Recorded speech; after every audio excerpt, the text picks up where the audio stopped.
principios se repiten como fundamentos impresionantes en la historia del mundo. El que quiera darse con la roca, pues se va a caer, como ocurrió cuando Jesús vino a la tierra. Los que quisieron irse en contra de la roca, pues tropezaron y colapsaron.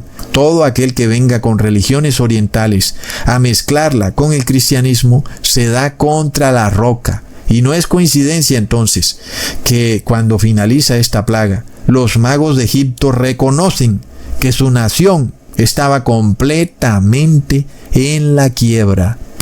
Hermanos, leamos en Éxodo capítulo 10, versículo 7. Entonces los siervos de Faraón le dijeron: ¿hasta cuándo será este hombre un lazo para nosotros? Deja ir a estos hombres para que sirvan a Jehová su Dios. ¿Acaso no sabes todavía que Egipto está ya destruido? Es terrible. ¿Y cómo es que la pirámide es usada como símbolo de riqueza, cuando debería ser vista como símbolo de fracaso, el gran fracaso de Egipto, porque cayó en unas religiones paganas, religiones esotéricas que adoraban al sol, a la madre tierra, y finalmente no guardaron la ley de Dios. Hoy en día este problema está dentro del cristianismo. Los líderes religiosos cristianos descoyuntaron la ley de Dios del servicio a Dios como si fueran dos cosas distintas. Para ellos adorar es bailar y cantar y no es obedecer, cuando en la palabra de Dios se nos revela claramente que adorar es también obedecer.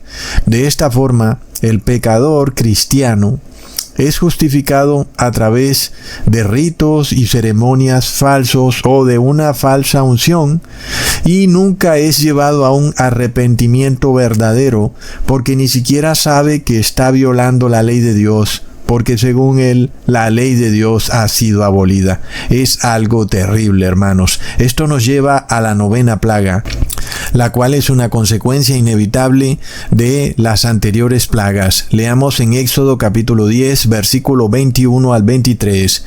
Jehová dijo a Moisés: extiende tu mano hacia el cielo, para que haya tinieblas sobre la tierra de Egipto, tanto que cualquiera las palpe. Y extendió Moisés su mano hacia el cielo, y hubo densas tinieblas sobre toda la tierra de Egipto. Por 3 días ninguno vio a su prójimo, ni nadie se levantó de su lugar en 3 días, mas todos los hijos de Israel tenían luz en sus habitaciones. Tinieblas sobrecogen ahora la nación de Egipto, y sabemos que las tinieblas representan la maldad, la inmoralidad, el pecado, el robo, el asesinato, la mentira, el adulterio y todo aquello que es una violación a la ley de Dios. Leamos en Lucas capítulo 22, versículo 53. Habiendo estado con vosotros cada día en el templo, no extendisteis las manos contra mí, mas esta es vuestra hora y la potestad de las tinieblas. Es tremendo, hermanos. Las tinieblas odian la luz. El demonio está representado por las tinieblas y Dios está representado por la luz. ¿Y por qué Dios es luz? Porque su ley es luz. Leamos en Proverbios capítulo 6, versículo 23.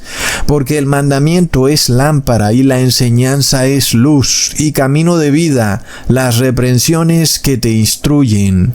Sin embargo, vemos que la nación de Egipto pudo experimentar ahora físicamente lo que hacían en el campo espiritual. Era una nación que vivía en tinieblas al no obedecer la palabra de Dios, y de repente se encontraban físicamente en densas tinieblas que cubrían toda la tierra de Egipto. En general damos por sentado que siempre tenemos luz, ya sea una lámpara de luz eléctrica, una fogata o fuego, pero siempre damos por sentado que tendremos la luz a nuestra disposición.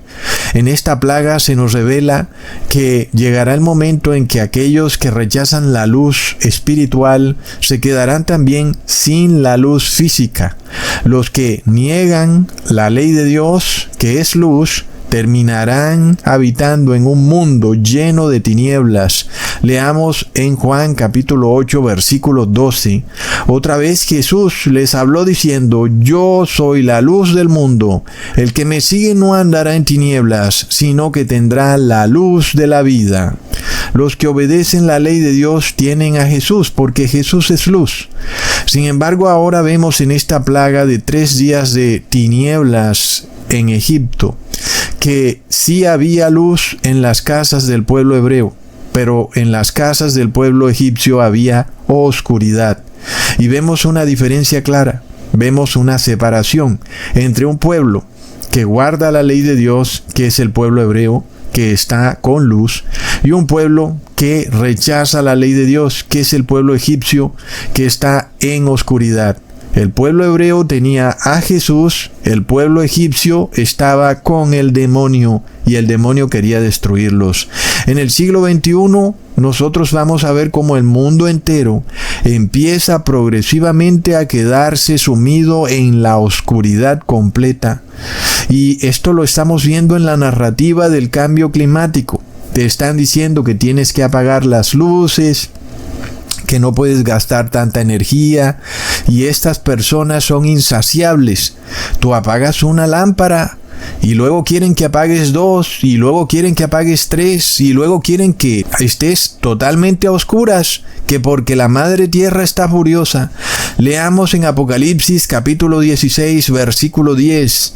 El quinto ángel derramó su copa sobre el trono de la bestia, y su reino se cubrió de tinieblas, y mordían de dolor sus lenguas. En este caso vemos lo que ocurrirá y está ocurriendo ya en la gran Heliópolis global en el siglo XXI, cuando los habitantes del mundo están sumidos en la inmoralidad, no guardan la ley de Dios. Inclusive los que son cristianos no creen que sea importante guardar los mandamientos de Dios, porque según ellos van a una iglesia en domingo, se comen una galleta o se tiran a una piscina con el pastor y ya están salvados.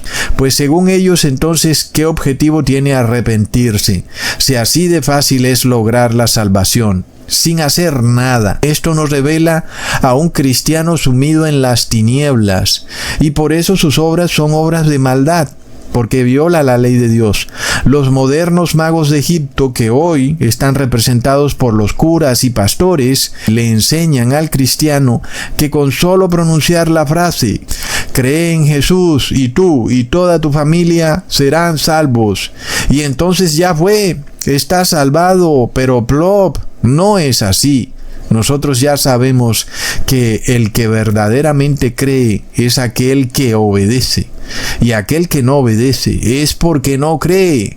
Leamos en Colosenses capítulo 1 versículo 13 al 14, el cual nos ha librado de la potestad de las tinieblas y trasladado al reino de su amado Hijo, en quien tenemos redención por su sangre, el perdón de pecados. Qué bello es, hermanos, cómo en el final de los tiempos nosotros somos liberados de esa densa oscuridad que empieza a caer en la Heliópolis global, así como el pueblo hebreo fue liberado de esa densa oscuridad que empezó a caer en Egipto. La historia se repite. Leamos en Corintios capítulo 6 versículo 14. No os unáis en yugo desigual con los incrédulos, porque ¿qué compañerismo tiene la justicia con la injusticia? ¿Y qué comunión la luz con las tinieblas? Ahí está. Es decir, no había otro camino para el pueblo hebreo más que salir de las tinieblas de Egipto. Así como no hay otro camino para nosotros en este mundo más que salir de Babilonia, del falso sistema religioso cristiano que está en tinieblas. Debemos salir de ellos y nunca debemos unirnos en ecumenismo, porque no puede haber comunión de la luz con las tinieblas. Los que guardan la ley de Dios son como una lámpara encendida, mientras los que violan la ley de Dios son oscuridad pura. Leamos en Efesios capítulo 5 versículo 8. Porque en otro tiempo erais tinieblas, mas ahora sois luz en el Señor. Andad como hijos de luz. Miremos cómo esta pequeña historia de las plagas que caen en Egipto nos revelan un asunto espiritual bastante interesante. Nosotros estamos llamados a hacer luz y a derrotar las densas tinieblas, porque las tinieblas no pueden extinguir la luz. Leamos en Juan capítulo 1 versículo 5. La luz en las tinieblas resplandece, y las tinieblas no prevalecieron contra ella. Es de locos. Leamos de nuevo en Efesios capítulo 6 versículo 12. Porque no tenemos lucha contra sangre y carne, sino contra principados, contra potestades, contra los gobernadores de las tinieblas de este siglo, contra huestes espirituales de maldad en las regiones celestiales. Las tinieblas representan la desobediencia a la ley de Dios, y la luz representa el amor. Porque Dios es amor, y el que obedece la ley de Dios es la expresión de su amor. Cuando leemos que los egipcios, debido a la plaga de oscuridad, no podían ver a su prójimo, como dice que ninguno veía a su prójimo, recordamos que uno de los grandes pilares del cristianismo es el amor al prójimo.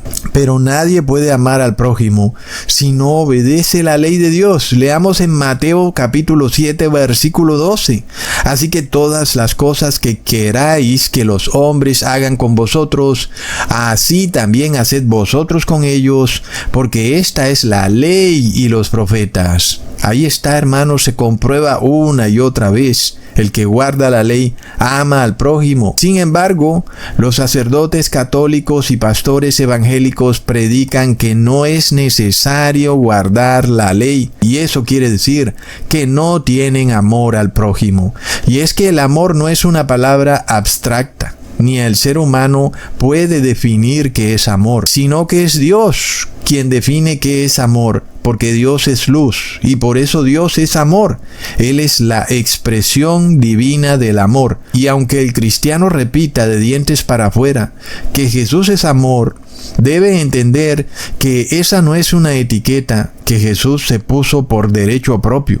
Es decir, Jesús no impone que Él sea amor, nada más porque Él es hijo de Dios, sino que Él se ganó eso, demostrando que sus obras fueron buenas mientras estuvo aquí en la tierra. Jesús no es amor por imposición, sino que es amor probado en un horno de fuego, calentado 7 veces. Y Jesús demostró su amor a través de su obediencia. Leamos en Juan capítulo 15 versículo 10. Si guardareis mis mandamientos, permaneceréis en mi amor, así como yo he guardado los mandamientos de mi Padre y permanezco en su amor. Entonces se nos revela cómo fluye el amor del Padre hacia el Hijo y luego del Hijo hacia la humanidad. Y este amor fluye a través de la obediencia a la ley de Dios, de forma que cualquiera que quiera ser parte de ese amor y permanecer en el amor, debe guardar los mandamientos de Dios, así como Jesús también los guardó. Como Egipto no obedecía ninguno de los mandamientos de Dios, permaneció en oscuridad, mientras que el pueblo hebreo permanecía en la luz, y la luz es el amor del Padre. Leamos en 1 de Juan capítulo 1 versículo 6. Si decimos que tenemos comunión con Él y andamos en tinieblas, mentimos y no practicamos la verdad. Entonces vemos que el pueblo hebreo en Egipto tenía comunión con Dios, porque había luz en sus casas, lo cual quería decir que obedecían la autoridad de Dios. Ellos reconocían a Dios como la autoridad suprema. Así como un ciudadano está llamado a reconocer la autoridad de su